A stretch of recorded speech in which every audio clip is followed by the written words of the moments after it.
Bonsoir. Lassina Sanogo, bonsoir. Koulibaly Nagou, bonsoir. Bamba Drissa, bonsoir. Kofi Nguesson, bonsoir. Hortense, bonsoir.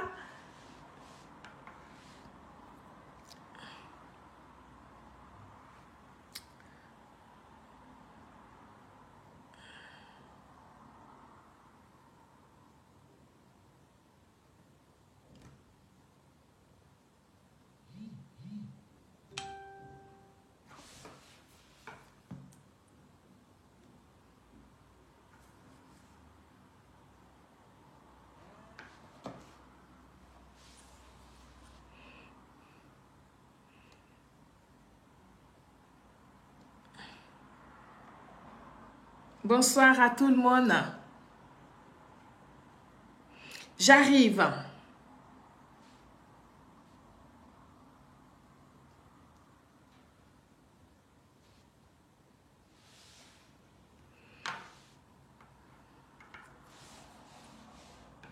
Est-ce que vous êtes présents? Bonsoir. Bonsoir, bonsoir. Matogoman. Dosso, bonsoir. Meite Kolong, bonsoir. Djomiak, bonsoir. Qui est là? Ousmane Chérif, bonsoir. Merci à tous.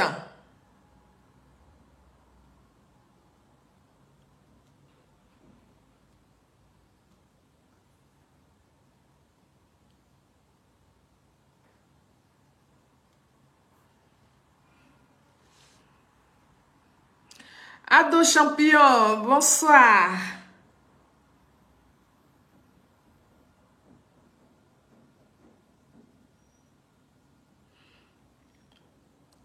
Allez, partager drone, famille.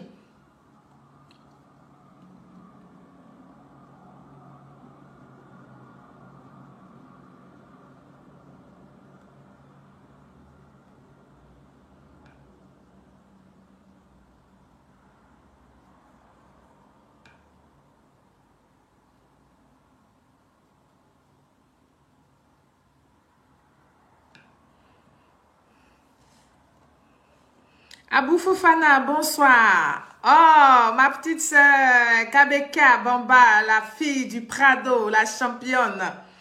Bonsoir à vous tous. Allez à partager, partageons le direct. Et puis, nous allons commencer. Alors, je voudrais vous saluer. J'espère que vous avez commencé une agréable semaine. En tout cas, pour moi, je vous souhaite tout le bonheur. Je vous souhaite que de bonnes choses pour cette nouvelle semaine. Nous allons commencer à parler, nous allons commencer sur, n'est-ce pas, la pétition. Aujourd'hui, c'est lundi, ça fait déjà une semaine que nous avons lancé la pétition. Et donc, nous allons faire un petit point par rapport à ça. Et après, nous allons ouvrir le micro pour que le peuple de Côte d'Ivoire s'exprime sur la libération conditionnelle, n'est-ce pas? Pour la libération sous condition, n'est-ce pas? De Picheri Balé. C'est vous qui allez parler aujourd'hui, c'est à vous que je donne la parole. Vous avez le droit de, n'est-ce pas, donner votre point de vue par rapport à la situation. Et puis, nous allons échanger. Je vais vous présenter une petite vidéo d'un pro-babo, d'un gars qui est en colère, qui a été en colère, que vous connaissez tous d'ailleurs. Je vais vous présenter sa vidéo là.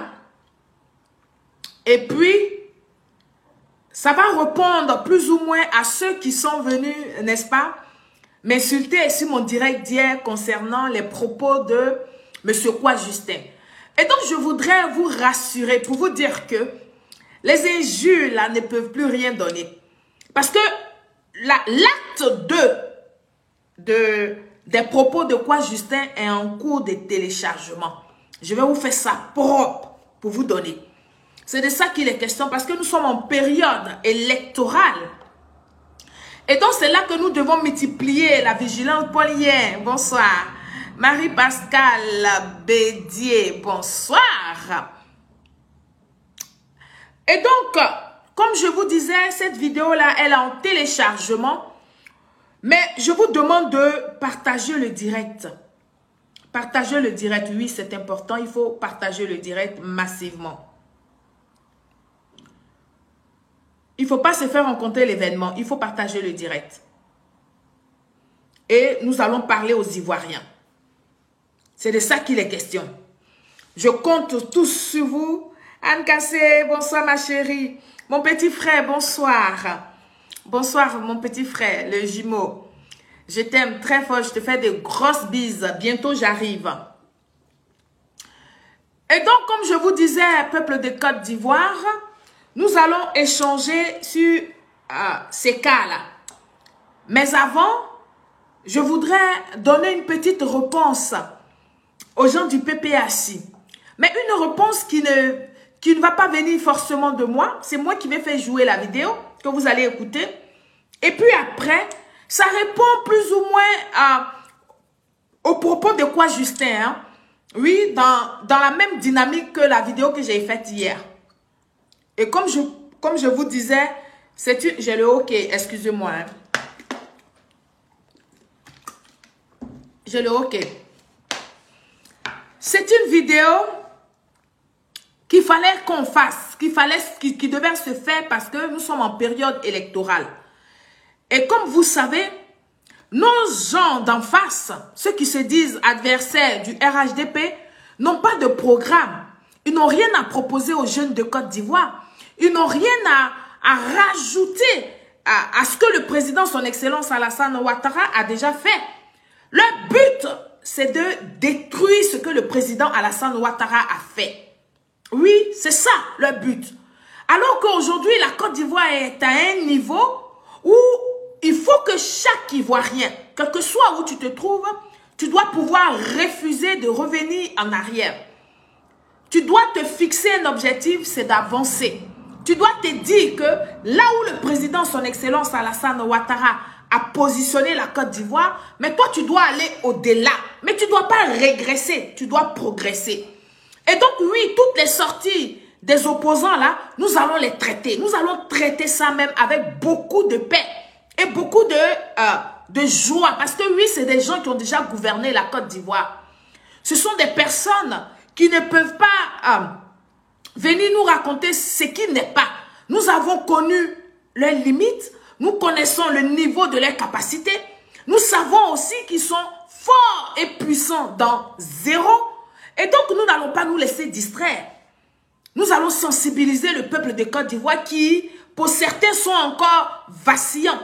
Oui, nous allons leur apporter beaucoup de lumière pour que ceux-ci puissent avoir la tête tranquille pour, n'est-ce pas, aller choisir demain, comment on appelle ça, pour aller demain aux élections, mais avec la tranquillité. C'est de ça qu'il est question. Nous n'allons pas accepter que des gens manipulent les jeunes. Ceci étant dit, la semaine dernière, le lundi dernier, nous avons lancé une pétition. Je reviens là-dessus parce que nous n'avons pas atteint l'objectif. Il faut le dire. C'est vrai que nous avons déjà obtenu beaucoup de signatures, mais pour ce que nous voulons faire, pour la suite, je voudrais vous rassurer que ces signatures-là ne sont pas suffisantes. Et donc, je voudrais encore vous exhorter. Après donc ma vidéo de tout à l'heure, de maintenant là, je vais encore vous remettre le lien de cette pétition-là, pour que vous, peuple de Côte d'Ivoire, vous allez vous exprimer. Mais pourquoi donc la pétition? Nous avons fait cette pétition pour que ce genre d'attitude, ce genre de comportement ne règne plus sur les réseaux sociaux. Et vous avez vu que le gouvernement de Côte d'Ivoire est allé dans notre sens. Le gouvernement n'a pas fait de pétition, mais le gouvernement a pris des décrets, a pris un décret pour pouvoir sanctionner tous ceux qui ne se contrôlent pas, qui ne se maîtrisent pas, qui au nom de leur liberté d'expression dans leur petite tête, se mettent à dénigrer, à injurier, à dire tout et n'importe quoi sur les réseaux sociaux, à même publier des fake news. Et donc oui, le gouvernement de Côte d'Ivoire a pris des dispositions. Et vous avez regardé hier le journal d'Ali, le débat d'Ali Dera sur la chaîne NCI 360, n'est-ce pas? Avec le journaliste Ali Diarasouba, vous avez entendu le directeur de la CAR s'exprimer en long et à large sur la question des sanctions de la loi qui a été prise par rapport aux réseaux sociaux. Et donc, moi, ce soir, je voudrais continuer à vous exhorter, n'est-ce pas, à aller signer massivement cette pétition. Cette pétition nous permettra justement de traduire la concernée en justice, que ce soit en France, parce que oui, elle vit en France et aussi en Côte d'Ivoire. Et comme je vous disais tantôt, je vais vous remettre le lien de cette pétition. Il faut que nous sentons beaucoup d'engouement. Oui, nous avons déjà dépassé les 500 000 signatures, les 500 signatures, mais nous voulons aller au-delà. Nous voulons aller au-delà des 500 signatures parce que ce que nous voulons faire est important. C'est important pour toi, c'est important pour moi, mais c'est important pour faire respecter, n'est-ce pas, nos institutions et surtout celui-là même qui est le garant de ces institutions-là, qui est donc le président de la République, son Excellence Alassane Ouattara, que j'appelle affectueusement mon père. Nous allons aller dans le vif de mon sujet. Je vais vous faire écouter ici une vidéo d'un pro-babo très en colère que vous tous vous connaissez qui est en Angleterre. Qu'on appelle Will Jordan. Vous allez écouter un peu ses propos, je vais vous mettre ça.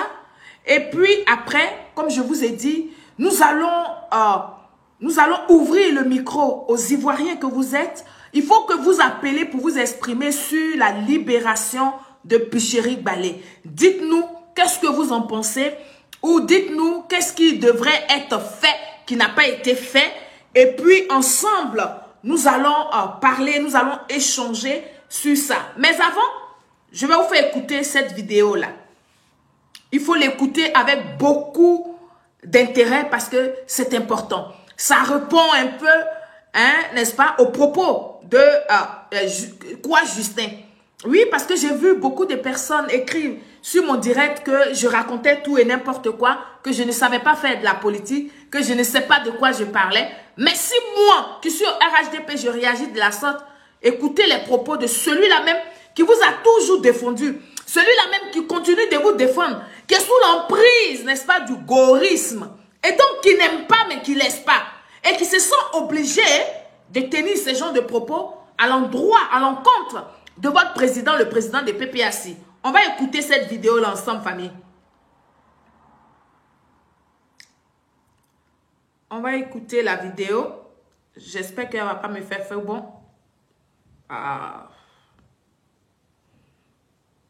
Pourquoi elle se présente comme ça? On va l'écouter. Hein. C'est ça qu'on appelle la politique.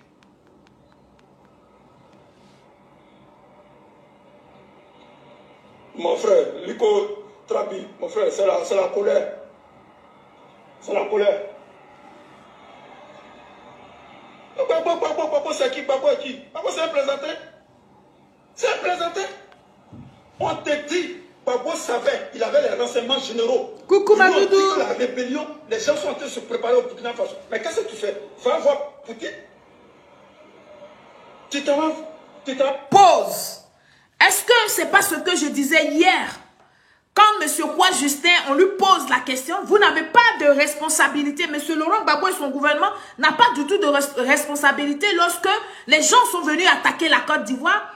Kwa Justin dit et il répète que lui, Laurent Gbagbo, ne peut pas demander pardon à aucun Ivoirien. Parce que ceux qui doivent demander pardon, c'est ceux qui sont venus attaquer la Côte d'Ivoire le 19 septembre 2002. Écoutez les propos de ce pro-Gbagbo-là. Et puis, quoi Justin va comprendre que c'est lui, ces neurones qui ont arrêté de fonctionner. Mais ce ne sont pas tous les Ivoiriens qui sont idiots. Oui, c'est de ça qu'il est question. On va écouter les propos de ce monsieur-là. Voir la France qui est... Toi-même, tu as fait histoire, les relations internationales. Tu t'en vas voir la France pour venir têter. Alors que c'est la France qui est derrière la rébellion. Et puis tu as dit non, tu ne savais pas. Comment tu ne savais pas? Voilà. Tu es en train de déranger leurs intérêts. Comment tu ne savais pas que... Mais qui va donner les armes aux rebelles? si ce n'est pas la France. Vous voulez qu'on parle? C'est de ce Gbagbo-là que tu parles là. C'est toi qui es mouton de Gbagbo. Moi, on n'est pas mouton de Gbagbo, hein. On n'est pas mouton de Gbagbo. On n'est pas obligé de suivre Gbagbo. On s'en fout de lui. We don't give a fuck about him. Il va te parler en anglais. We don't give a fuck about you. Anglais est sorti dedans, hein. Quoi, Justin? Tout ça là, c'est pour toi. Faut écouter. C'est pas Céline Sorin qui parle, mais moi, acte 2 de ma vidéo là en téléchargement. Pourquoi, Justin? On va lui parler. On écoute. Il s'est ici, pion. Celui qui n'est pas d'accord, il n'est qu'à caler, il va sauter. Celui qui n'est qu'à se jeter de l'immeuble. Celui qui n'est pas d'accord, il n'est qu'à aller dans l'océan, il n'est qu'à plonger là-bas. C'est Dieu qui a puni Gbagbo. Parce que c'est un ingrat, c'est un inconscient. On te dit, on t'appelle, les gens t'appellent. Même Blaise Compaoré t'appelle pour dire tes éléments sont ici. Il faut venir, faut venir les calmer. On a envoyé des gens, on a envoyé des policiers au Burkina Faso pour aller faire opération de surveillance. Ils ont vu les rebelles là-bas s'entraîner au camp de Pau. Ils sont arrivés, ils ont parlé à Ouagadougou. Les rebelles sont là, ils vont attaquer d'un moment à l'autre. Gbagbo se lève, il sera en Italie. Ouagadougou se lève, il sera en France. Mais les rebelles vont venir vous tuer. Et vous laissez la population. Pause. Alors, cette vidéo-là de M. Will Jordan, est-ce que Will Jordan et moi, nous nous sommes entendus? Je réponds un peu à ceux qui disent que je ne sais pas la politique. Est-ce que Will Jordan et moi, on s'est entendus pour que moi je fasse ma vidéo et que lui aussi il fasse cette sortie? Non. C'est pour dire que nous sommes dans la vérité. Oui, moi, Céline Sorin, je suis dans la vérité. Quand je parle de M. Laurent Gbagbo, mais c'est sans haine. Il faut que vous qui soutenez M. Laurent Gbagbo, il faut que vous le compreniez. Je ne critique, je n'insulte pas M. Laurent Gbagbo. Je critique la gouvernance de M. Laurent Gbagbo autrefois. Oui, c'est normal que nous rentrions dans l'histoire de la Côte d'Ivoire. C'est normal que nous allions en arrière parce que M. Laurent Gbagbo a des militants aujourd'hui dans son nouveau parti qu'on appelle PPACI qui ont dirigé avec M. Laurent Gbagbo autrefois, qui étaient les bons petits de M. Laurent Gbagbo. Mais nous sommes en période électorale et ces gens-là vont venir sur les chaînes de télévision pour intoxiquer le peuple de Côte d'Ivoire. Je dis non. Et donc vous m'avez agressé pour rien. Je vous présente un des vôtres. Oui, Will Jordan.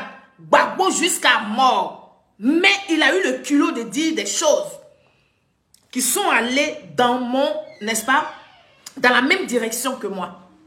C'est de ça qu'il est question, famille. Et donc, je vais encore revenir, on va écouter Will Jordan parce que c'est important que vous, les Ivoiriens, à un moment donné, vous sortez des émotions et que nous fassions véritablement la politique. Parce que c'est la politique là qui fait que la Côte d'Ivoire est mal à l'aise. C'est cette politique que les gens font.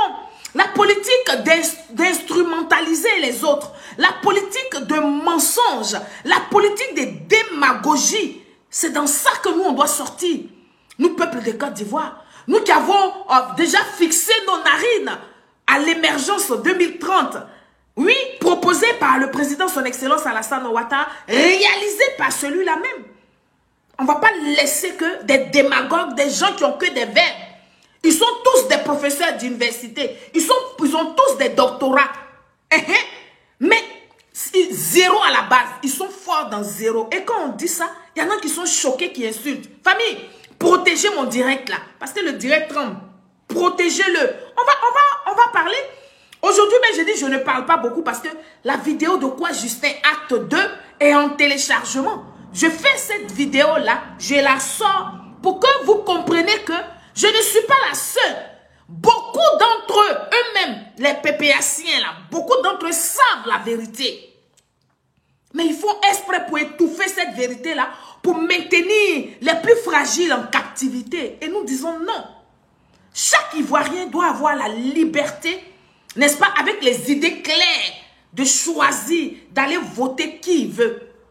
Oui, c'est de ça qu'il est question, famille. Et donc, nous n'allons pas accepter que des gens comme les quoi Justin vont aller sur des plateaux télé et puis vont nous narguer. Ils vont narguer le peuple de Côte d'Ivoire et ils vont vouloir que nous, là, on aille les voter. C'est pas possible. Ça ne peut pas exister.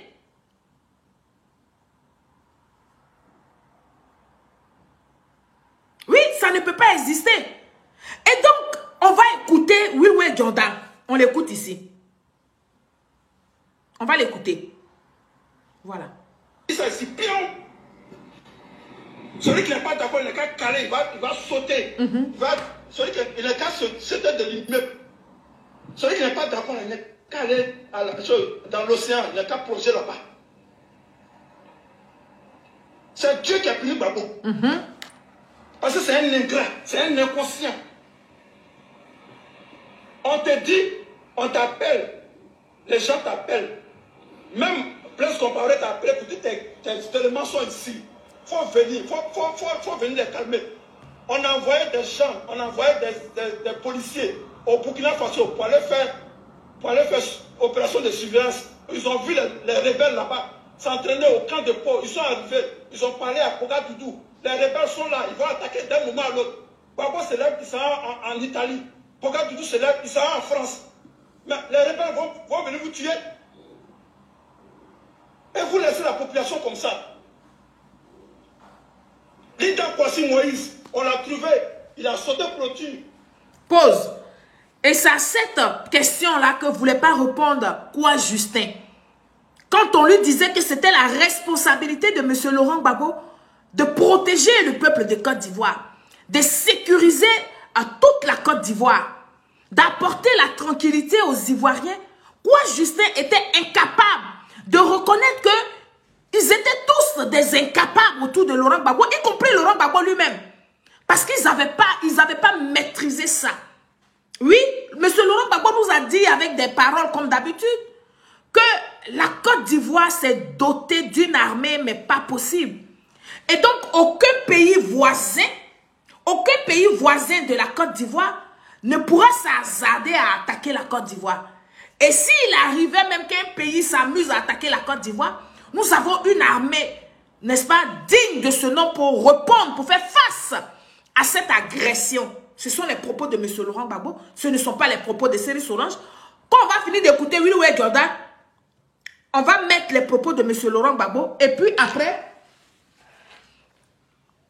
je vais ouvrir le micro, vous allez vous exprimer sur la libération de Picherik Balé. Il faut qu'on en parle parce que c'est nous qui avons été, c'est nous qui avons dénoncé les faits et gestes de Picherik Balé. C'est nous qui nous sommes indignés face à ce qu'elle a fait. Mais d'abord, on va écouter Wilwe Jordan jusqu'au bout. Et puis, on va faire écouter M. Laurent Gbagbo aussi. On écoute Wilwe Jordan. C'est pion. Celui qui n'est pas d'accord, il n'est qu'à caler, il va sauter. Celui qui n'est qu'à sauter de l'immeuble. Celui qui n'est pas d'accord, il n'est qu'à aller dans l'océan, il n'est qu'à plonger là-bas.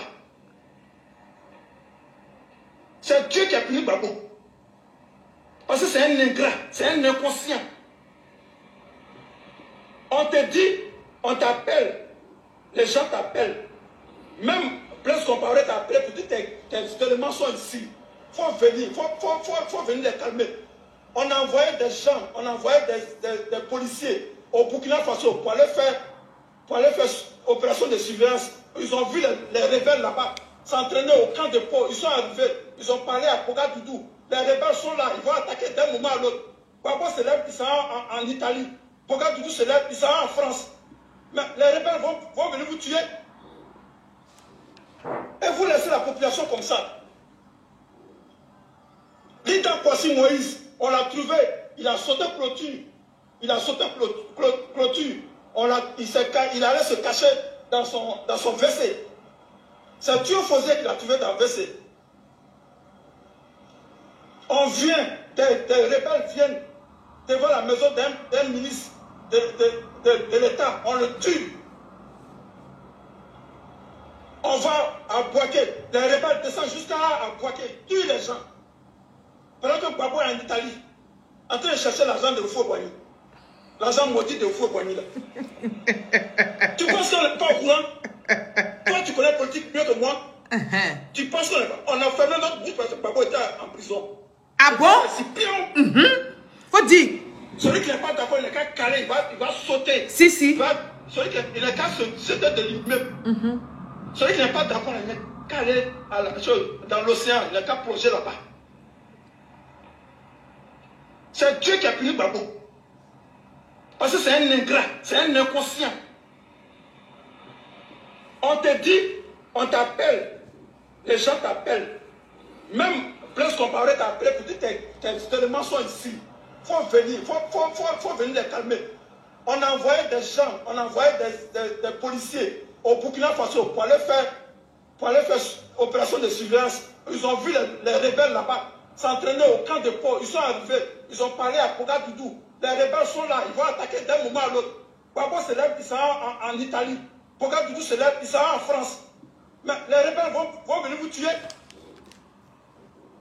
Et vous laissez la population. Pause. Oui, Jordan, ils sont obligés de laisser la Côte d'Ivoire et les Ivoiriens en plan parce qu'ils n'avaient pas de solution. Parce qu'ils n'ont pas préparé la paix. Oui, parce que celui qui prépare la paix, celui qui veut la paix prépare la guerre. Oui, c'est de ça qu'il est question. Et donc, ils n'ont jamais préparé ça. Eux, ils s'en foutaient du peuple de Côte d'Ivoire. Je suis d'accord avec toi, oui, Jordan. Ce qui les intéressait, eux, c'était eux seulement. Tous ceux qui étaient nommés. Mais le peuple de Côte d'Ivoire, ils s'en foutaient royalement. Et je suis surprise que certains Ivoiriens, n'est-ce pas, nous font croire le contraire. Oui, je suis surprise que M. Kwa Justin n'ose même pas reconnaître qu'ils étaient incompétents. Oui, c'est vraiment décevant. Et c'est vous là qui voudriez que le peuple de Côte d'Ivoire aille vous redonner leur confiance. Pourquoi faire? Pour juste venir vous venger? Pour venir rattraper sur tout ce que vous n'avez pas pu récupérer? Parce que oui, beaucoup d'entre vous ont donné les moyens, ont donné l'argent aux maîtresses. Mais on dit maîtresse, quand elle a coupé le fil là, vous n'avez plus rien. Et donc vous voulez revenir au pouvoir pour vous mettre plein les poches. Mais vous n'avez pas de programme pour le peuple de Côte d'Ivoire. C'est ce qui est la réalité. Oui, tu vas parler. Tu vas parler parce que c'est important que tes propres mentors écoutent ça. Oui, ce n'est pas une affaire de série Solange. On l'écoute jusqu'au bout. Hein. Comme ça. L'État Kwasi Moïse, on l'a trouvé. Il a sauté clôture. Il a sauté clôture. Il allait se cacher dans son WC. C'est Dieu Fosé qui l'a trouvé dans le WC. On vient, des rebelles viennent devant la maison d'un ministre de l'État. On le tue. On va à Bouaké. Les rebelles descendent jusqu'à Bouaké. Tuent les gens. Pendant que Gbagbo est en Italie, en train de chercher l'argent de Oufo-Boigny. L'argent maudit de Oufo-Boigny. Tu penses qu'on n'est pas au courant? Toi, tu connais la politique mieux que moi. Tu penses qu'on n'est pas... On a fermé notre bouche parce que Gbagbo était en prison. Tu penses qu'on ne peut pas parler? Tu penses que Gbagbo a défendu la Côte d'Ivoire? Assimi Goïta, là, il a fait quelle politique? Assimi Goïta allait voir, il a envoyé le ministre, j'ai dit ça ici, pion. Celui qui n'est pas d'accord, il n'est qu'à caler, il va sauter. Celui qui n'est qu'à sauter de l'immeuble. Celui qui n'est pas d'accord, il n'est qu'à aller dans l'océan, il n'est qu'à plonger là-bas. C'est Dieu qui a puni Gbagbo. Parce que c'est un ingrat, c'est un inconscient. On te dit, on t'appelle, les gens t'appellent. Même Blaise Compaoré t'a appelé pour dire tes éléments sont ici. Il faut venir, faut venir les calmer. On envoyait des gens, on envoyait des policiers au Burkina Faso pour aller faire opération de surveillance. Ils ont vu les rebelles là-bas s'entraîner au camp de Pau. Ils sont arrivés, ils ont parlé à Ouagadougou. Les rebelles sont là, ils vont attaquer d'un moment à l'autre. Gbagbo se lève, il sera en Italie. Ouagadougou se lève, il sera en France. Mais les rebelles vont venir vous tuer. Et vous laissez la population comme ça. L'État Kwasi Moïse, on l'a trouvé, il a sauté clôture. Il a sauté clôture. Il allait se cacher dans son WC. C'est Dieu Fosé qui l'a trouvé dans le WC. On vient, des rebelles viennent devant la maison d'un ministre de l'État. On le tue.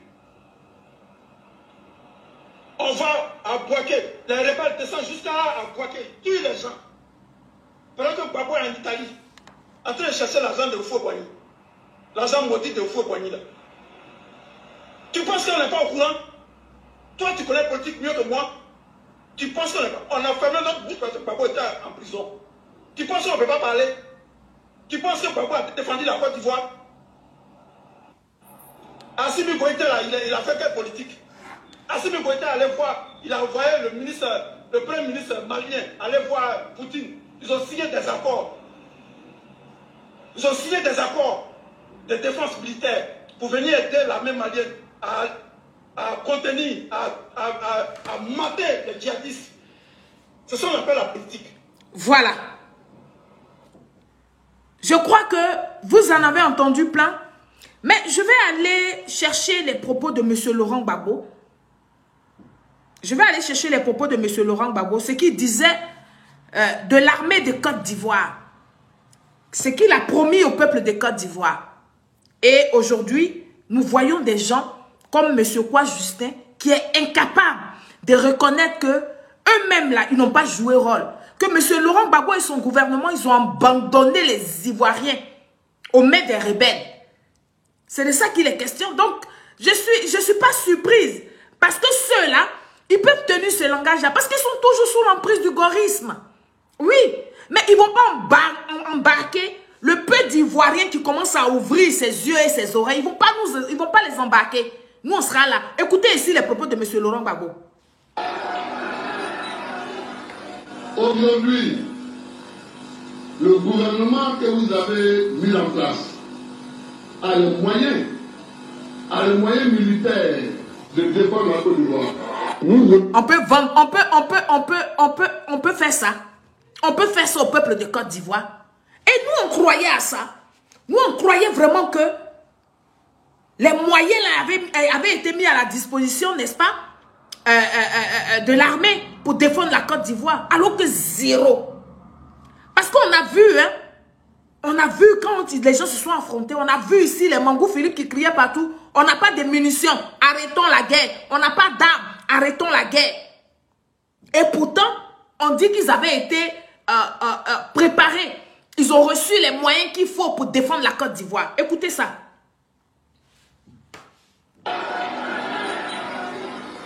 Aujourd'hui, le gouvernement que vous avez mis en place a le moyen militaire de défendre la Côte d'Ivoire. Nous aurons des moyens tels que chacun des pays qui nous entourent saura que s'il nous attaque, il y aura plus à faire qu'à gagner. On pourra nous attaquer si on veut, mais celui qui nous attaque saura qu'en nous attaquant, vraiment il peut perdre aussi beaucoup. Voilà, on va réécouter ça. Ça va rentrer dans les oreilles des gens du PPAC là. Aujourd'hui, le gouvernement que vous avez mis en place a le moyen militaire de défendre la Côte d'Ivoire. Nous aurons des moyens tels que chacun des pays qui nous entourent saura que s'il nous attaque, il y aura plus à faire qu'à gagner. On pourra nous attaquer si on veut, mais celui qui nous attaque saura qu'en nous attaquant, vraiment il peut perdre aussi beaucoup. Voilà. Alors, chers followers, peuple de Côte d'Ivoire, je vous ouvre le micro au 00 225 05 46 52 88 61.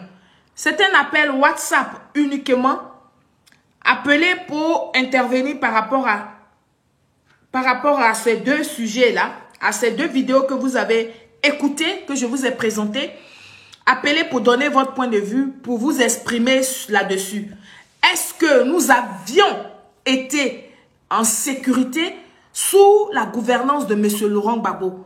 Voici la question que je pose, que je vous pose à vous les followers pour que vous puissiez répondre. Est-ce que le peuple de Côte d'Ivoire était vraiment en sécurité sous la gouvernance de M. Laurent Gbagbo. Est-ce qu'aujourd'hui, Ivoiriens, Ivoiriennes, vous êtes prêts à aller redonner confiance à M. Laurent Gbagbo pour venir gérer votre sécurité en Côte d'Ivoire? Voici les questions auxquelles vous allez répondre. Et donc, vous pouvez appeler au 00225 05 46 52 88 61. Il faut appeler, appel WhatsApp uniquement pour intervenir. Voilà. J'attends quelques minutes pour prendre quelques appels. Voilà. Bonsoir à tous ceux qui viennent d'arriver, n'est-ce pas? Il faut partager le direct massivement. Nous sensibilisons le peuple de Côte d'Ivoire. J'attends vos appels au 00225 05 46 52 88 61. Merci de rappeler pour intervenir.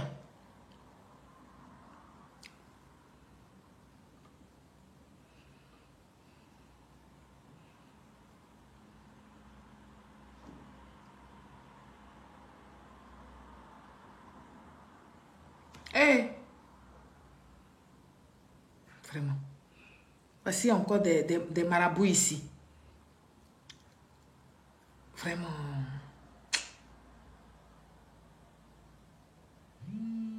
Je ne sais pas comment ça se fait.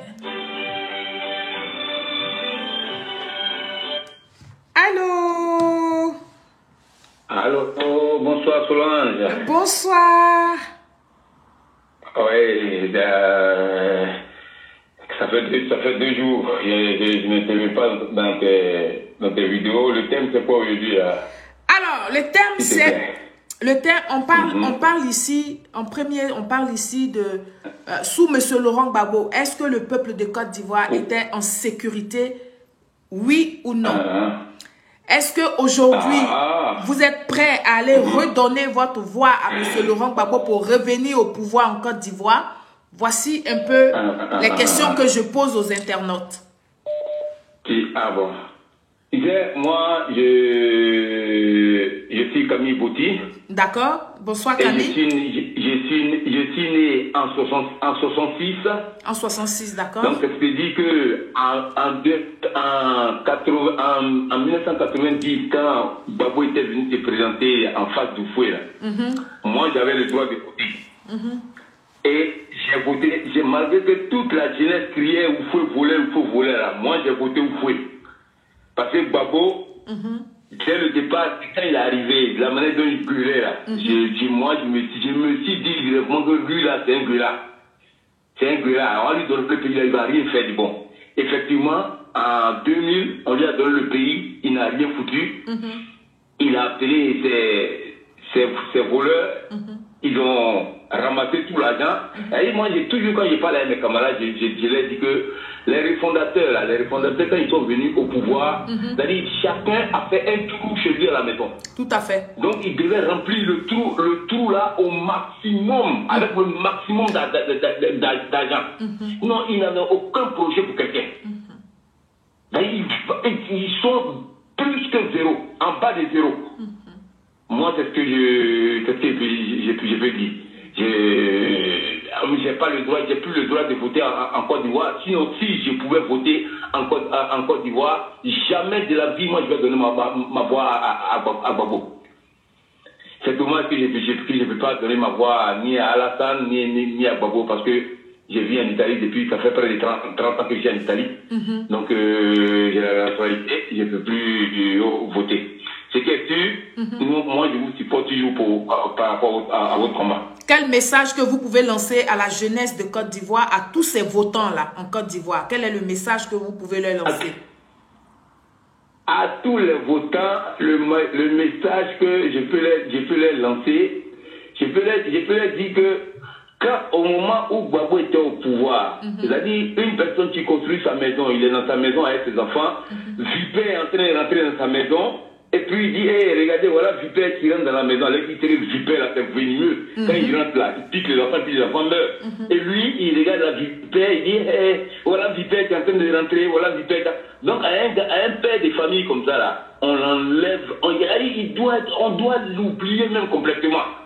Il a dit son là, il est en train de faire dans Côte d'Ivoire, en train de faire les petits meetings partout. Il dit, quand il fait ses meetings et puis on voit le public là.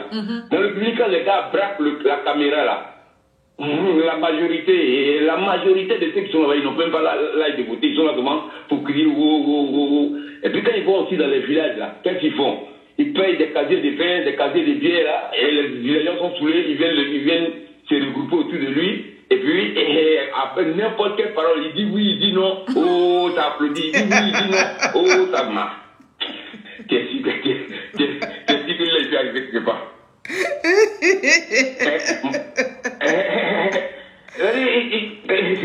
Son problème, moi j'ai été au pays, moi j'ai quitté le pays en 91, j'ai quitté le pays. Donc je connais les histoires d'élections au pays là. Quand le gars arrive là, il vous regroupe comme ça, il vous saoule, le tout, vous êtes saoulé là, vous les regardez, il parle, même ce qu'il dit là maintenant, ça même pas, même tu applaudis seulement. Non, lui, c'est les applaudissements des gens dans le village là qui lui donnent qu'elle, il pense que quand il va venir encore, on va le voter. Il ment. D'accord. Il ment même. D'accord. Hein? J'ai compris. Il ment. Donc la jeunesse dit là, ceux qui n'ont pas vécu son temps là, c'est-à-dire apparemment ceux qui sont nés en 2000. Ceux qui sont nés en 2000, qui n'ont pas vu sa gouvernance jusqu'à ce qu'on enlève Gbagbo, et ils avaient 10 ans. Donc de 10 ans jusqu'à la gouvernance de Alassane, et ils ont eu maintenant 20 ans. Ils sont prêts pour aller voter.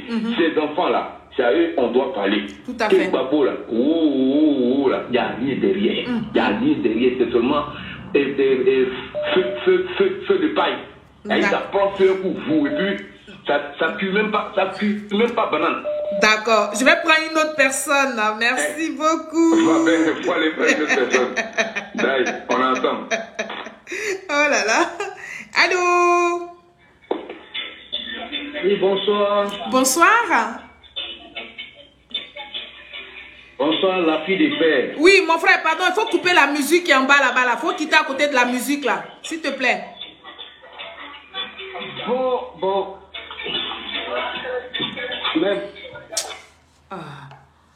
Tu as fait Facebook, va couper ma page ici. On va rappeler d'autres personnes. Si vous appelez que vous êtes dans un endroit où il y a la musique, je ne vais pas vous prendre parce que c'est interdit par Facebook. On va appeler le monsieur là qui a appelé tout à l'heure. On va l'appeler. S'il est connecté, on va le prendre.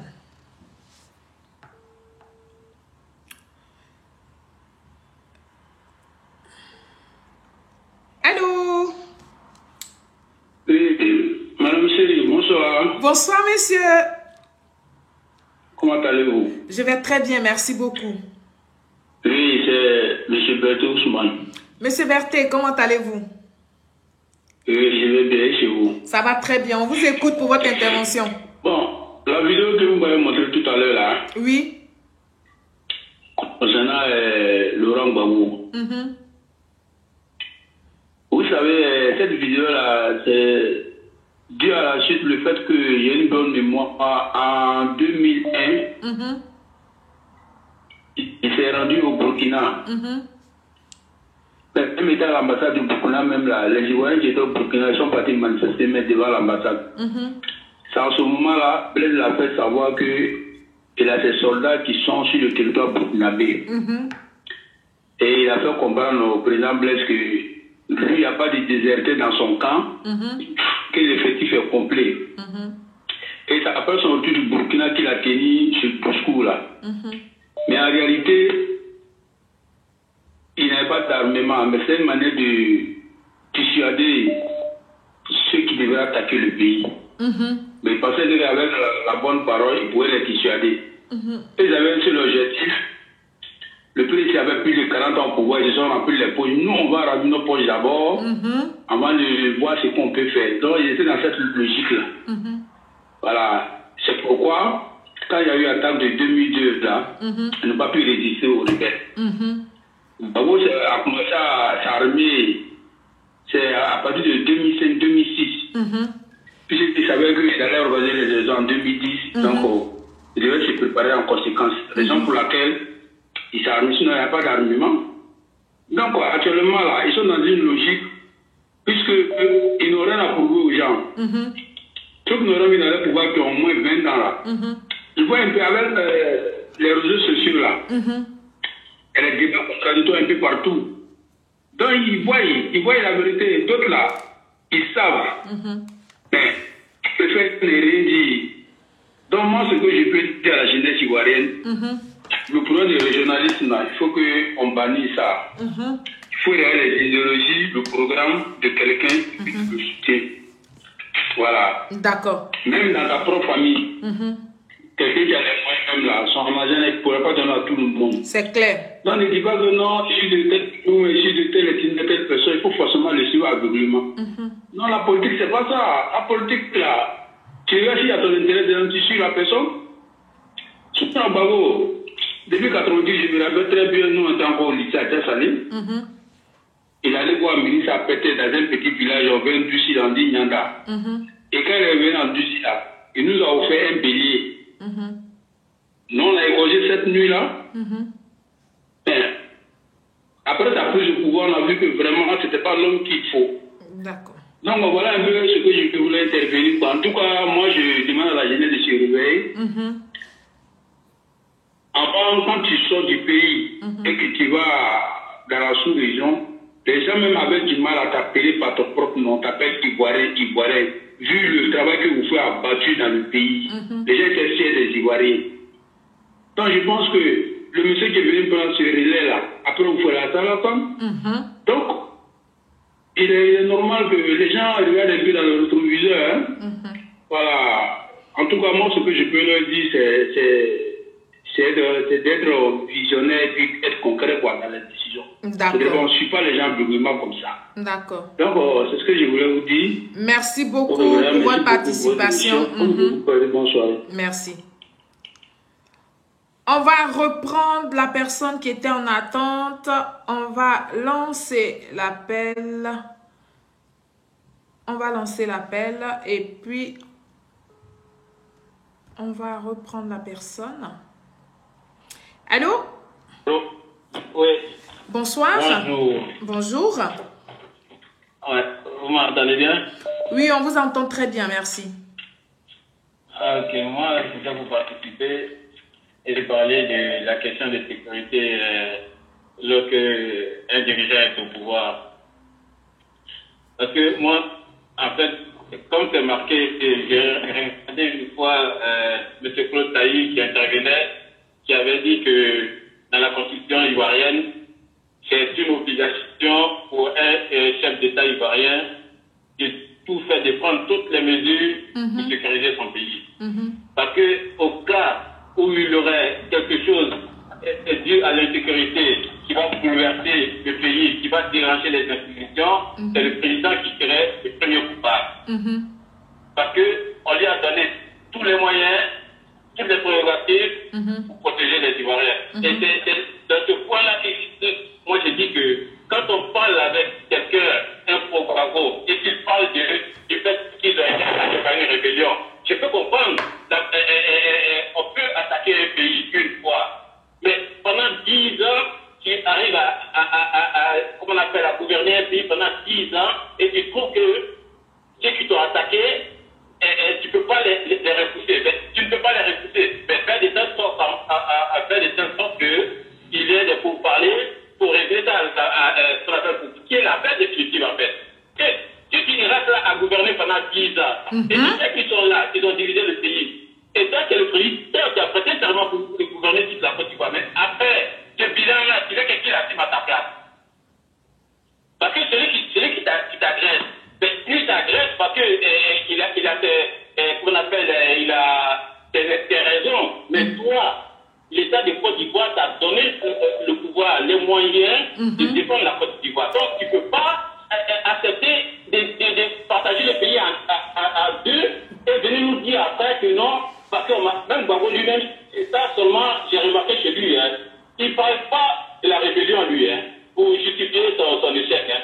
Si tu as bien remarqué, il ne parle pas beaucoup de ça. Ce sont seulement des suiveurs qui parlent beaucoup de ça. Parce qu'il fait en âme et conscience que c'est le chef, c'est le chef des armées. C'était lui. Et il avait les moyens de faire. D'après lui-même, il disait. Parce qu'il s'est dit, il savait très bien que le pays devait être en moyen de combattre ceux qui attaquent la Côte d'Ivoire. Tout à fait. Mais à ce moment-là, oui, parce que dans le commentaire, il y a quelqu'un qui me dit, mais est-ce que vous avez la preuve que Blaise Compaoré a averti qu'on appelle M. Gbagbo? Mais bon, M. Gbagbo lui-même a dit dans une intervention, que lui, on lui a dit qu'il y a une rébellion qui se préparait au Burkina. C'est lui-même qui a appelé Jacques Chirac pour lui dire qu'il y a des gens qui se préparent au Burkina là-bas contre moi. Mais c'est tout ça là. Quand on dit que Gbagbo a fait, c'est un boulanger. Lui-même, il a dit qu'il était un boulanger parce qu'il arrivait à tromper les autres. Mais Gbagbo, on te dit que ton pays risque d'avoir une rébellion. Et toi, tu te dis que tu es contre la France, mais le premier que tu dois avertir, c'est la France. Tout à fait. Pourquoi tu dois avertir la France? D'accord, mais après, ceux-là, ils vont venir nous dire encore que non, qu'ils protégeaient la Côte d'Ivoire contre la France. Mais non. En fait, Gbagbo, il a fait l'histoire de contre la France seulement quand il a senti qu'il avait le dos au mur. Il a senti, sinon c'est l'armée française qui a sauvé à un moment donné quand la rébellion descendait sur le sud. C'est l'armée française qui s'est interposée. D'accord. Quel est le message que tu peux lancer à la jeunesse ivoirienne? Parce qu'il y a plein de personnes qui attendent en ligne.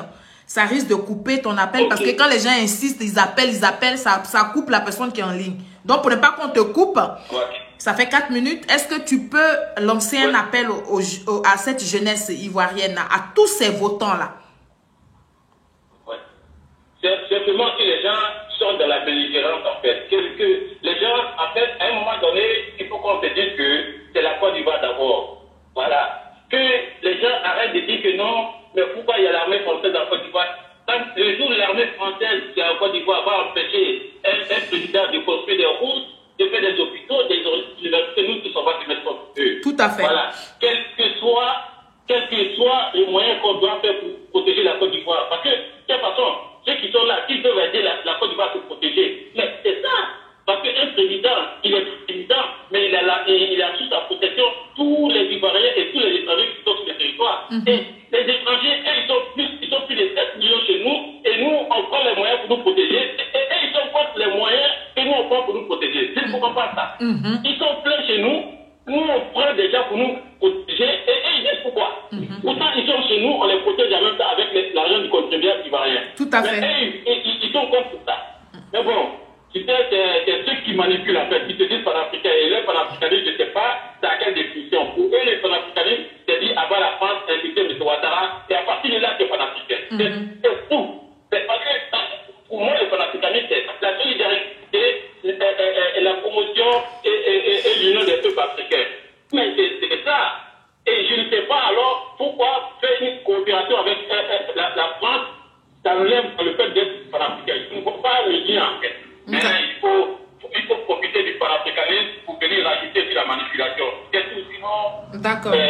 Tout le monde dit, voilà, c'était mon intervention. Merci beaucoup pour votre participation. On va rappeler ce numéro qui a insisté, qui était en ligne depuis tout à l'heure. On va rappeler le numéro et puis... Allô? Allô? Allô, bonsoir. Allô? Oui, je voulais m'exprimer. On vous écoute. On vous écoute, monsieur. Ouais. Monsieur. Moi, j'étais à la police. Oui. Quand Gbagbo Laurent était au pouvoir. Oui. Le moment que la rébellion a commencé là. Oui. Quand Gbagbo, quand à un moment on a appris que Bouaké était libéré là. Bouaké était libéré vraiment. Parce que sinon on a infiltré Bouaké. Mais quand on a infiltré, avec des mercenaires chauds là, avec les mercenaires angolais là, les mercenaires angolais, Vas-y là-bas. Maintenant, les mercenaires angolais ne connaissent pas le terrain. Tu vois? Les mercenaires angolais, là, ils combattaient avec, ils étaient avec vous, les forces régulières? Oui, parce que nous, on a infiltré, nous, on donnait la route, quoi. Ah, parce que les mercenaires, là, eux, ne connaissaient pas la Côte d'Ivoire. Les mercenaires angolais, ils ne connaissent pas la Côte d'Ivoire. C'est vous, là, qui infiltrez, et puis vous aidez les mercenaires à faire le travail. Oui, voilà, à faire le travail. Maintenant, quand on demandait des renforts, il n'y avait pas de renforts, tu vois. Maintenant, nos paquetages, parce que nous, on était en civil, parce que nous sommes les policiers. Donc, nous, on allait infiltrer Boaké, tu vois. Mais quand c'était chaud maintenant, là, nous, on était en civil, donc on s'est mélangé dans la foule, tu vois. Moi, comme ça, je viens du Nord. Hein. Je viens du Nord parce que je vais prêter serment. Donc, j'étais obligé de combattre pour mon pays. Tu vois? Donc, j'étais obligé de combattre pour mon pays. Mais Gbagbo Laurent n'a jamais sécurisé, n'a jamais payé les armes. Il comptait sur des armes en vente. Avant qu'elle est venue au pouvoir, il dit qu'il n'y a plus de coups d'État en Côte d'Ivoire. Donc, il a transféré les armes à Boaké, à Gaïwa, à Korogo. Tu vois? Maintenant, quand les rebelles sont rentrés, ils ont attaqué là-bas avant de descendre à Abidjan. Abidjan, c'était la gendarmerie qui était armée avec la BAE. C'était ces deux points-là qui étaient armés. Gbagbo Laurent, déjà, mais il ne pouvait pas gagner la guerre déjà. Il savait passer, il n'y avait pas d'armes. Gbagbo Laurent, il a commencé à payer les armes en 2006-2007. D'accord. En s'entendant pour rester au pouvoir. Tu vois. Mais là, Gbagbo Laurent, ce n'est pas le tarif d'un président. Gbagbo n'est pas autoritaire. Donc, Gbagbo Laurent, c'est un gars qui ne veut pas diriger le pays. Donc, dans ma famille, là, j'ai une famille de militaires. Père, mon fils, nous sommes des militaires. Moi, il y a des cousins, mais qui ont passé le concours de la police. Ils étaient admis. Ils sont allés déchirer les feuilles. Ils ont déchiré la liste. Ils ont changé la liste. Gbagbo Laurent, c'est pas un gars qui ne veut pas diriger la Côte d'Ivoire. Il n'est pas ça pour ça. D'accord. Donc c'est du n'importe quoi. D'accord. C'est du n'importe quoi. Tout ce qu'il fait là, c'est des choses comment même. C'est pas comment on dit ça même. C'est une distraction, il est là fait présentement. D'accord. Gbagbo Laurent ne peut pas gérer quelqu'un qui peut diriger la Côte d'Ivoire, c'est pas Gbagbo Laurent. La Côte d'Ivoire, c'est pas un petit pays. La Côte d'Ivoire, c'est pas un petit pays. Donc quand on se donne le pouvoir là, même Ibeke, on dit Ibé là. Ibeke a pris le pouvoir là. Il ne pouvait pas gérer la Côte d'Ivoire, c'est qu'il a donné au général. La Côte d'Ivoire, ce n'est pas un petit militaire qui va venir gérer la Côte d'Ivoire. Il est un petit politicien. Bon, le ce n'est pas un politicien, il a manipulé les gens pour venir au pouvoir. D'accord. Il a manipulé les gens. Aujourd'hui, moi, je suis en Europe. Hein. Aujourd'hui, moi, je suis en Europe. Voilà, j'ai vu tout ça là, c'est la journée. Quand moi, je travaillais là, j'avais droit. Moi, j'étais à la UE. En ce moment, on avait droit à 2 chargeurs. Avec de chaque Gbagbo Laurent est venu au pouvoir, avec ton appartenance ethnique, tu avais un chargeur, et puis tu étais entouré de Ani, ou même Baoulé, ou même Bété. Donc on fait les patrouilles à 4, il y a un nordiste, mais un Sénifo qui est au milieu. Tout le reste là, c'est que les gens de l'Ouest avec les gens du centre. Donc c'était comme ça. Donc au temps de Gbagbo, c'était comme ça. Donc la police est venue comme la Zizani, c'était des xénophobes, quoi. Donc, c'était des xénophobes. D'accord. Mais il faut qu'on parle. Tu vois, moi, histoire de cyberactivité, j'aime pas. Tu n'aimes pas trop parler. J'aime vous écouter. Hein. Dans longtemps, je vous écoutais. D'accord. D'un moment, j'ai arrêté d'écouter parce que ça me prenait la tête. Ok. Voilà. Merci. Tu vois, tout ça. Merci beaucoup. Donc, merci. Gbagbo Laurent, il a fait. Voilà. Donc, c'était ma part de vérité sur Laurent Gbagbo, quoi. D'accord. Il n'est pas fait pour. Ouais. Merci beaucoup. Allez, merci. Bonne soirée. Ouais. Alors, on va prendre cet appel.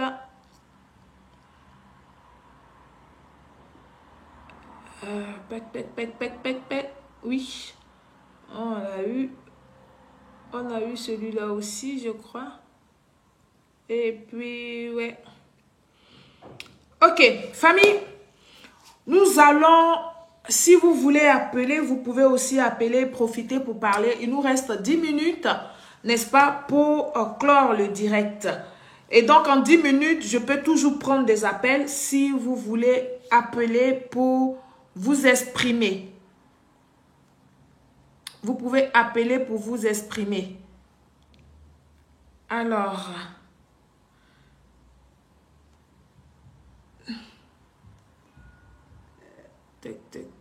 Il dit allô, j'aimerais intervenir. Bon, on va l'appeler pour voir. Je ne sais pas si on l'a déjà appelé, mais on va l'appeler. Il a dit qu'il aimerait intervenir. Je crois qu'il a déjà appelé. Hein. Allô? Allô? Oui. Bonsoir. Oui. Oui, bonsoir. On vous écoute. Ah, mais... Ah oui, c'est moi, hein, j'avais appelé pour intervenir tout à l'heure. D'accord. Ok. Attends, j'ai le temps là. Faut continuer. On vous écoute. Ok. Voilà, donc je disais tout à l'heure que cette histoire de la Côte d'Ivoire est vue avec le niveau de sécurité que la Côte d'Ivoire veut avoir en fait. Moi, je dis que je félicite M. Ouattara pour ce qu'il met en œuvre en fait, pour protéger au maximum la Côte d'Ivoire. Parce que j'ai déjà vu la propagande là, avec des vidéos russes là, où ils disent qu'ils ont signé avec le Mali et le Burkina, oui. les prochaines cibles de la Côte d'Ivoire. Donc, moi, j'ai discuté tantôt avec un ami, j'ai dit, mais même si les Burkinabés ne veulent pas des 400 soldats, qu'on appelle français, et que la Côte d'Ivoire, sans que ceux-là peuvent nous aider à protéger notre pays, il n'y a aucun problème. On doit le faire parce qu'un pays d'abord, comme ils disent souverain ou quoi, mais un pays souverain aussi, c'est un pays qui peut dire oui à la France, un pays qui peut dire non à la France. Donc pourquoi quand on coopère avec la France, ça choque les gens. Mais quand les Maliens et les Burkinabés disent qu'ils vont, que la France va partir, mais est-ce que la France commence à parler beaucoup? La France dit ses barrages et ça va. Donc personne n'est obligé d'accepter la France et personne n'est obligé aussi de suivre les Maliens dans ce qu'ils font. Tout à fait. Voilà. Chaque pays a le droit d'accepter qui joue ou pas. On n'a pas imposé en fait, non. Seulement que la Côte d'Ivoire s'inquiète parce qu'à un moment donné, ce sont nos voisins. Et ils ont sur nos territoires des millions de ressortissants. Voilà. Et ces millions de ressortissants-là, c'est comme une partie de leur pays qui est chez nous. Tout à fait. Voilà. Et ceux-là sont protégés et sont entretenus aussi quelque part par le contribuable ivoirien. Donc, à un moment donné, comme la dernière fois, on a vu qu'il y a des populations burkinabées qui sont venues se réfugier en Côte d'Ivoire. Et voilà, c'est tout ça que nous, les gens ivoiriens sont en fait. Effectivement. Ils applaudissent les coups d'État et quand il y a les coups d'État chez eux, c'est en Côte d'Ivoire tout de suite qu'ils courent pour venir. Et pourtant, ils sont d'accord avec les coups d'État. Ben oui, c'est pourquoi j'ai répondu à un, j'ai dit, mais vous dites que toute la population soutient le Poutine.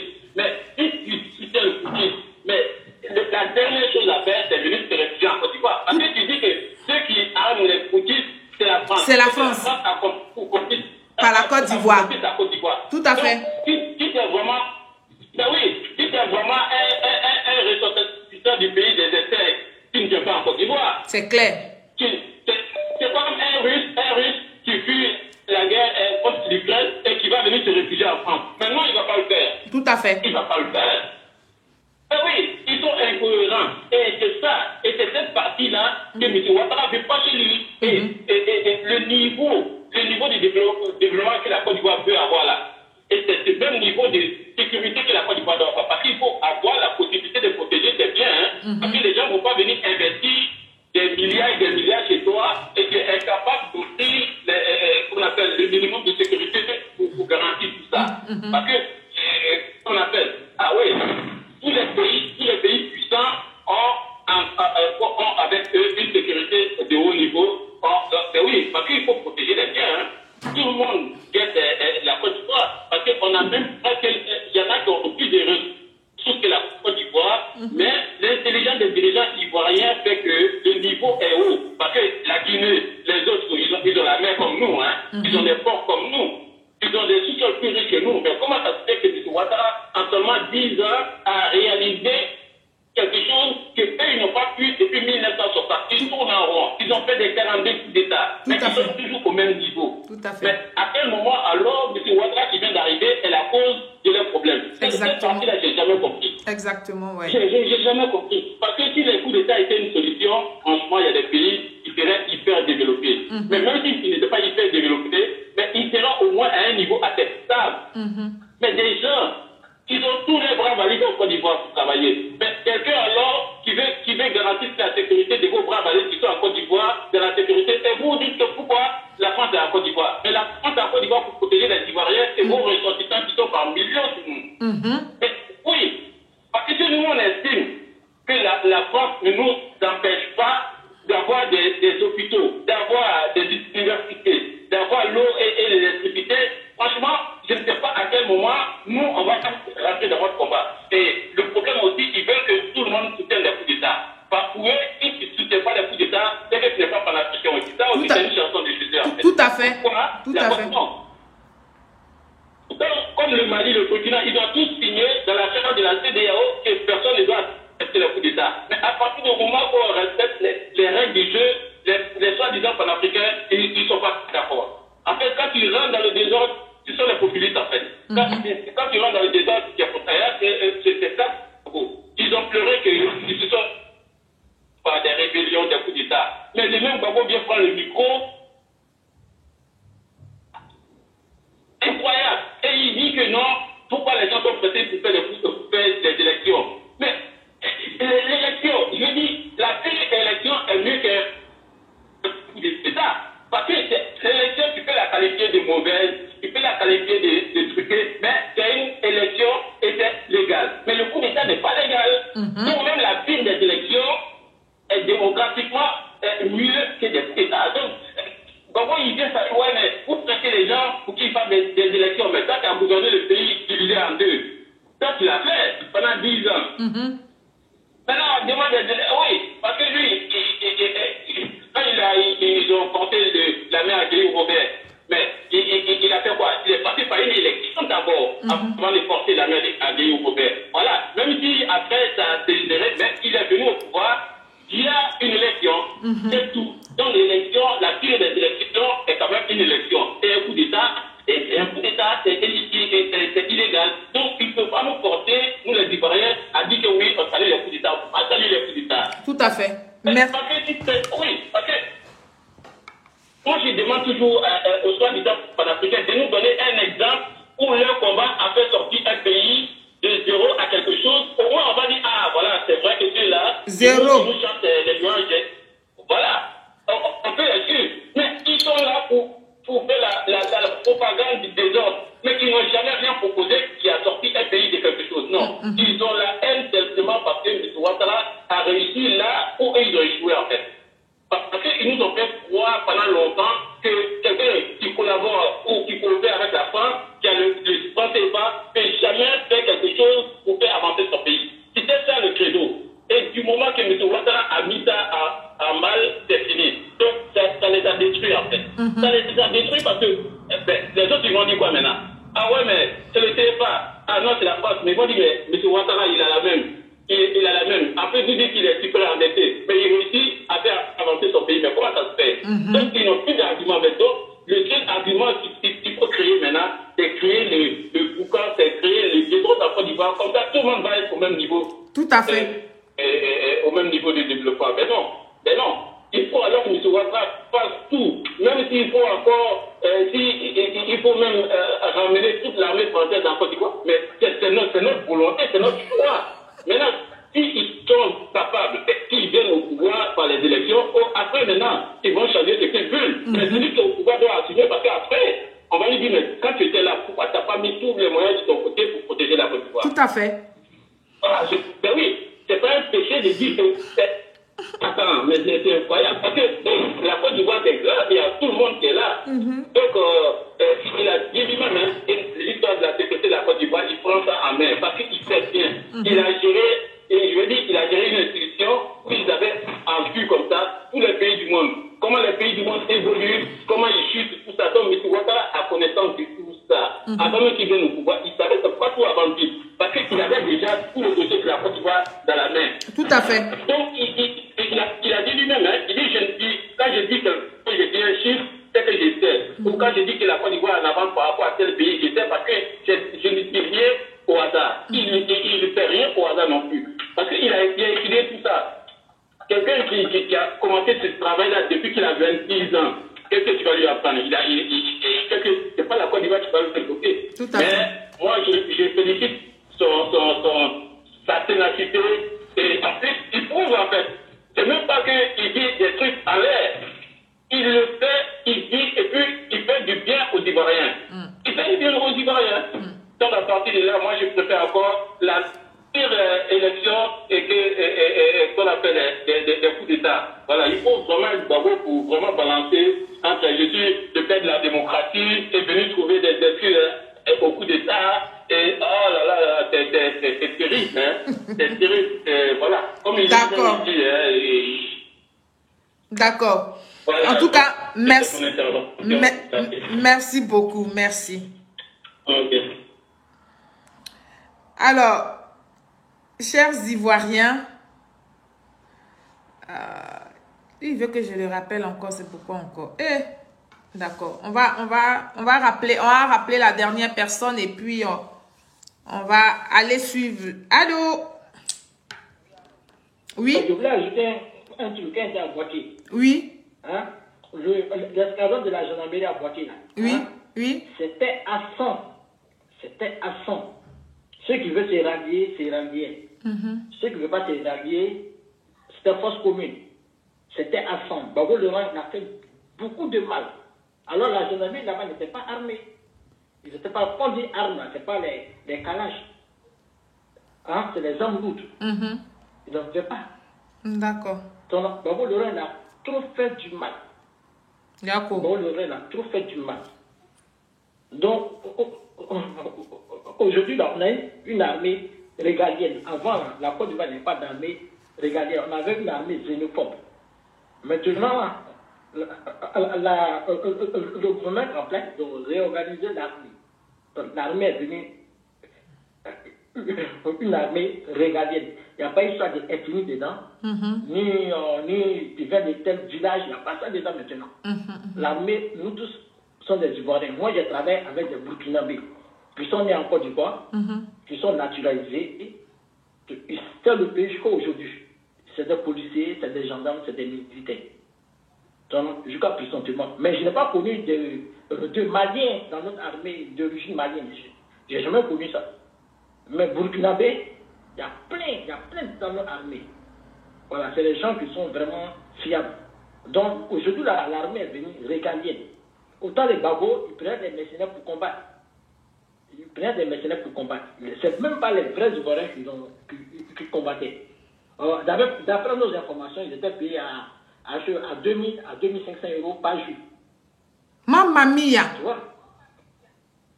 T'as vu? Même moi, si je n'ai pas les moyens, là, je combatte avec eux.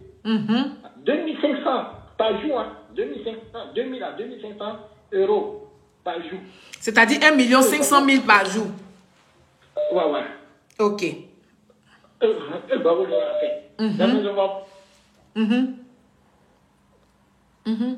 Allô? Allô? Oui? Oui, Solange. Oui, bonsoir. Bonsoir. Vous voulez intervenir? On vous écoute. Oui, je voulais intervenir. On vous écoute. Oui, merci beaucoup à toi, maman. Encore à toi, courage à toi. Nous, les petits frères de Côte d'Ivoire, on a besoin de vous, les grands sœurs, comme ça. Vous, comme ça, vous nous interpellez comme ça, qu'on soit sage auprès de nos dépensiers. Solange, merci beaucoup pour ton courage. Merci. Combat là, non. Ça fait peur. Ça fait vraiment peur. Parce que nous-mêmes là, nous les jeunes d'aujourd'hui, nous qui prenons bateau là, nous qui partons aller mettre nos têtes où on ne sait pas, non, on s'en va quand même là. Ah, franchement, si nous, on n'a pas arrangé tout nous-mêmes chez nous, là où on vient, là. Ah, l'Europe, là, à tout moment, on devine là, où là, parce que, comme tout ne peut pas se faire savoir, on ne peut pas tout voir, mais c'est pas loin, quoi. C'est à côté ici. Et puis, on ne voit pas. Et puis, nous, on cherche à gâter chez nous. Les jeunes, nos frères, nos soeurs, nos grands-sœurs, nos cousins, nos cousines.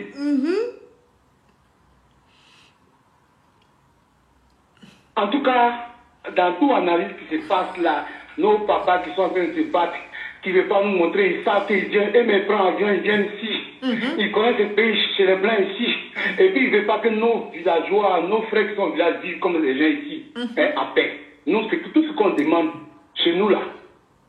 On dit, bon, franchement, quand on parle là, tu ne veux pas prendre péché par rapport à tes paroles, tu dois toujours nommer que c'est ton grand frère.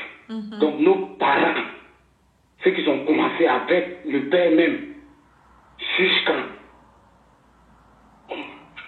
nous, premier, nous les jeunes d'aujourd'hui, pour qu'on mange demain là, c'est nos santé d'abord. Donc là, si tous nos quartiers, nos villages sont boutonés, ça fait un moins de problèmes.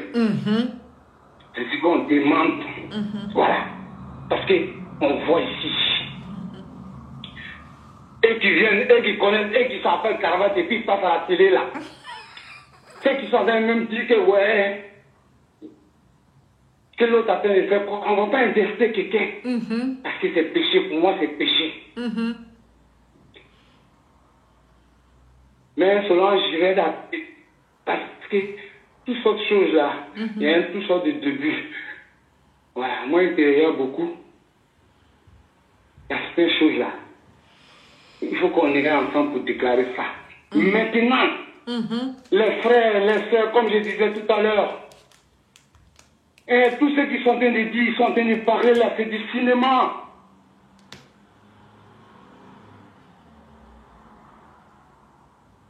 Et tous ceux qui sont en train de nous prendre pour nous dire, oui, le bain,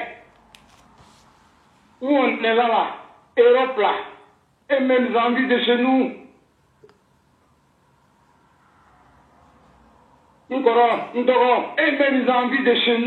même les envies de chez nous, c'est juste qu'on est habitué. Et puis on met notre allocation, on éduque nos frères, on fait. Nous-mêmes, on se lève, on ramène les petits PME. Nous-mêmes, c'est l'Europe, ce sont même eux-mêmes habitants, mais ils ont fabriqué les PME. Chaque commune, chaque village, chaque quartier, ils ont les PME. C'est nous. On fait de l'assistance à partir des mécaniciens, à quoi. Nous PME 6e pour donner de l'occupation à nos petits frères, nos soeurs. Des 6e là, comment les 6e là, on va pas aller faire un participation, c'est pas aller faire griller à locaux, ça va les occuper. Et tout ça là, c'est tout ça là, nous-mêmes, c'est nous-mêmes, ça va commencer par nous-mêmes. Et par nous-mêmes. Donc, Solange. Je ne vais pas trop parler, il faut garder encore pour demain parce qu'on en a besoin. D'accord, merci beaucoup. Merci. Bonne semaine. Il y a quelqu'un qui veut que je l'appelle ici. Mais comment je peux l'appeler? Adama.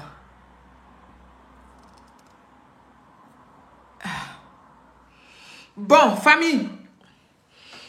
On n'a pas pu aborder le sujet des Picherik Balé parce que quand on met un petit sujet comme ça où les gens refusent, n'est-ce pas, de parler de la réalité au peuple de Côte d'Ivoire, surtout à ces jeunes-là qui n'ont pas connu toutes ces choses. Allô? Allô? Oui? Allô? Oui? Bonsoir, la fille de Prado. Bonsoir. Ça va bien? Ça va, on vous écoute pour votre intervention. Ok, j'appelle juste pour intervenir. On vous écoute, vous êtes la dernière personne, on vous prend et puis après c'est bon. Ok, je pense qu'aujourd'hui, Laurent Gbagbo, il n'existe que des noms. Laurent Gbagbo, Laurent Gbagbo est fini. Il est tapé. Laurent Gbagbo, c'est le Laurent Gbagbo qui reste son Gbagbo, mais il est fini. Et Laurent Gbagbo a écopé un carton rouge. Il a un carton rouge. S'il doit devenir président Côte d'Ivoire, il était en 2050. Et moi, j'ai pris Dieu que Dieu lui donne cette chance. Laurent Gbagbo, c'est fini. La politique ivoirienne, le président Ouattara, ton papa, le président Ouattara, il a tué la politique ivoirienne, c'est fini. Ouais. Le service que donnons, c'est fini. Il a tué le débat, c'est fini. Un monsieur qui ne parle pas, qui parle 3 fois dans l'année. Un monsieur qui n'a pas fait de lui. Vous-même, ces opposants, ils ont lancé le président Alassane Ouattara encore. Ils ont fait son lobbying. Ils ont fait son le monsieur, comme le président, comme un président planétaire. Aujourd'hui, on parle déjà Alassane Ouattara à chose au président américain, à chose au président russe, au président français, au président espagnol, un peu partout dans le monde aujourd'hui. Laurent Gbagbo, c'est fini, on papier de Laurent Gbagbo. Mais il sait que Laurent Gbagbo peut pas être candidat en Côte d'Ivoire. Laurent Gbagbo, on lui a dit que tes enfants s'attendent au Burkina. Laurent Gbagbo a dit non, ceux qui s'attendent au Burkina ne sont pas des Ivoiriens. Moi, mes militaires sont avec moi. Ceux qui sont au Burkina, ce ne sont pas mes militaires, ce ne sont pas mes enfants. Il a été informé, mais il ne peut pas nous dire qu'il n'a pas été informé. Laurent Gbagbo a été informé. Il ne peut pas, Laurent Gbagbo, c'est fini. Laurent Gbagbo, moi-même, je ne sais plus, je sais pas, moi, quand moi-même je regarde la culture, je vois Laurent Gbagbo, je dis, mais quel Laurent Gbagbo qui est l'homme, c'est qui? Parce que Laurent Gbagbo, c'est fini, on passe que Gbagbo, c'est fini. C'est le bel chef, pour qu'on parle un peu bien de lui-même. Un jour, l'un de ses supporters m'appelle et puis me demande, et Laurent Gbagbo, il dit, il a quoi d'Ivoire? Il dit, non, mais on ne le voit pas. Il dit, mais c'est qu'il est à la pêche. Même s'il est candidat pour être chef de guerre dans son village, il va échouer. Il ne peut pas passer. Laissez Laurent Gbagbo, il est fatigué. Sa jeune fille, sa jeune femme, il va à la plage, peut-être à Jacquesville, à Bassam, c'est tout. Laurent Gbagbo, on peut appeler Laurent Gbagbo. Maintenant, vraiment, je te dis merci pour le combat que tu mènes, pas pour RATP, pour toute la Côte d'Ivoire, pour toute la jeunesse ivoirienne. Aujourd'hui, aucun Ivoirien n'est prêt à aller marcher pour un politicien en Côte d'Ivoire. C'est clair. Jamais. On vient président pour travailler. Et le monsieur en train de travailler. Qu'est-ce que vous reprochez au président Alassane Ouattara? Rien. Il a dit non, j'ai la pour la Côte d'Ivoire. Et il est venu, il a fait de prouver. En 10 ans, moi ici, je causais avec un ami tunisien, je parlais avec lui. Et il me disait, mais Alassane Ouattara, c'est qui? Il dit non, c'est le président. Il dit, mais putain, ce monsieur, partout de lui. Il dit oui, il me dit que vraiment je vais aller laisser en Côte d'Ivoire. Il dit oui, la Côte d'Ivoire, c'est le jour et la nuit. Donc, on dit non, il dit, le président a dit, j'ai la solution pour la Côte d'Ivoire. Et il est venu attendre pour en 10 ans, ce que le président Ouattara fait là.